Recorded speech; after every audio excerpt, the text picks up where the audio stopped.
Back here, first things first, former head coach Eric Mangini What is up, here. buddy? Good to have you, Coach. Good morning. How's it going? Fantastic. Let's talk some football. Less than a week away from Super Bowl 53. Tom Brady making his 9th trip to the Super Bowl, 3rd straight at age 41.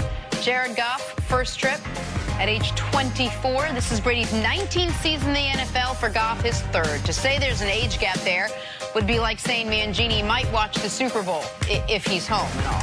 Brady was asked if he had any advice for Goff. Take a listen. What sort of advice would you give this guy as he gets ready to take on the big bad Patriots? I'm not giving him any advice. Crazy. They got a great team. I got to go against that guy all night, so that's what I'm concerned about. And I know how great of a player he is. They got a great defense, best D-line in the league, a couple of the best interceptors probably ever played in this game. So I got my work cut out for me. All right, Coach, how much of the Super Bowl is going to come down to how Jared Goff does actually play? It's going to be a huge part of the Super Bowl, and for a lot of different reasons. One of the reasons, as a young quarterback, he's got to come out early and decipher how the Patriots are playing against him. And we saw that problem that Patrick Mahomes had last week or a couple weeks ago where he couldn't figure it out early enough. Yep. He got it figured out later, and you saw how effective he was. But that's the first thing. And then another big part of this offense is coming to the line of scrimmage, and there's check with me plays. So it's either we're going to stay in the play that we have called, or we're going to check to the second play based off the look. So deciphering what's happening and confirming either to stay in a good play or to get out of that play and move into something else because it's a better look is another huge thing. And then will he make a mistake? The amount of pressure that this game has, how well does he deal with that? Obviously, Tom has a huge advantage in that arena, but how well does he deal with that is the third thing. And I'd say the last thing is there were some really big plays that he made at the end of the New Orleans game. I thought he made some fantastic. Right. The one where he made where he's rolling out to his right and hit the tight end down the field, and then 2 different plays with pressure right in his face that he completed. Difference in the game. So all those things are factors moving to this one. I think it should be instructive for people to understand that the Patriots this decade, they've only lost 6 playoff games. All 6 of those playoff games, the opposing quarterback has played well, and in 5 of the 6 has played really well. The only one that I would say wasn't really well was Peyton Manning's last game against Tom Brady, the 2018 AFC Championship game. But those quarterbacks combined 14 touchdowns to 1 interception, a quarterback rating north of 105. Like, you haven't beaten the Patriots with a poor quarterback performance in the playoffs since all the way back in 2009 when Joe Flacco had a terrible game, but the Ravens beat him up 33-14. Like early in Tom Brady's career, Jake Plummer beat him without playing very well. Eli in that first Super Bowl against the undefeated Pats, he played okay but didn't play great. Like this decade, you've needed your quarterback to be a difference maker, whether it was Flacco in the AFC Championship game in 2012, Nick Foles obviously last year played the best game of his life. I don't think the Rams, even though I really respect their defense, and I think Todd Gurley is the best running back in football, I don't think they can win the game with Jared Goff just being a caretaker. I think Jared Goff is going to have to go out there and make some plays, and I, like you, Coach, was so impressed with the drive at the end of regulation. We have forgotten it because it says, oh, the Saints got screwed, the Saints got screwed. Jared Goff in the Superdome, down 3, inside of 2 minutes, trip to the Super Bowl on the line, drove his team down to the 31-yard line to set up that 48-yard field goal to put the game into overtime.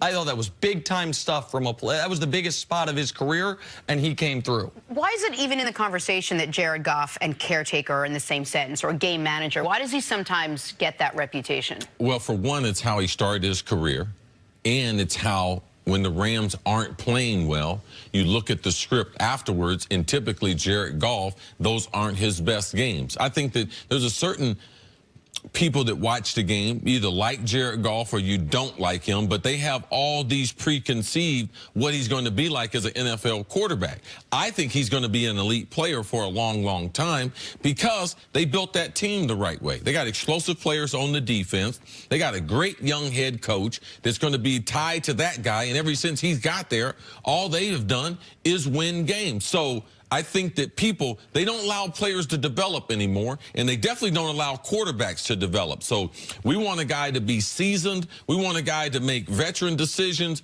And we see veterans all the time make mistakes, but younger players were just more critical, and we're so quick to who's going to be a superstar and who's a franchise quarterback and who's not a franchise quarterback. There's a thing called process. There's a thing called player development, and Jared Goff is right in the middle of being one of the elite passers that we have in the game. He's got a great arm. He makes great decisions. He can read coverages.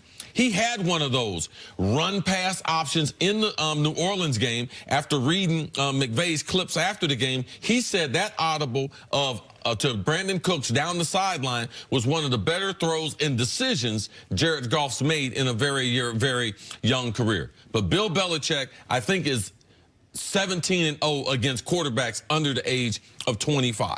So Jared Goff at 24, he is getting ready to be tested. But for me, I think he's going to be an elite quarterback in this league, and he has a great system to be able to help him develop under. To your point, Belichick teams have won 18 games in a row against quarterbacks under the age of 25, and Jared Goff's obviously in that category. Yeah, and Chris, you're right on about people who want to classify quarterbacks as Hall of Famers instantly, like the second they make a good play.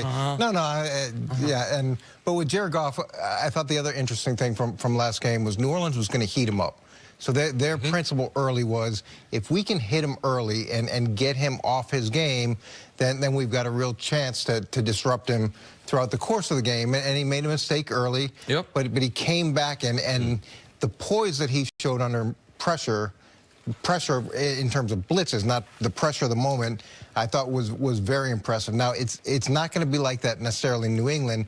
It's going to be assessing how they move the pieces apart and what subtleties they're attacking in your game. Coach Mangini will tell you, when you get to the Super Bowl II, you know the characteristics of the team. So if you try to protect the quarterback in this game, the players feel it, and they start to press. Defense feels like, forget about being patient. I need to make a big play. Wide receivers like, maybe I need to break my route off into a deep route to make a big play. So the quarterback stabilizing the team is important. And what Jared Goff did in struggling opening in last week's game, NFC Championship, and coming out of that sent a huge message to the team. And your point of him dealing with the pressure of a blitz, pressure of human beings out of a moment, that's what I was so impressed with, because Jared Goff this year, every quarterback is worse under pressure than not under pressure. But we have a ranking 1 through 32 of what their quarterback rating is when pressured.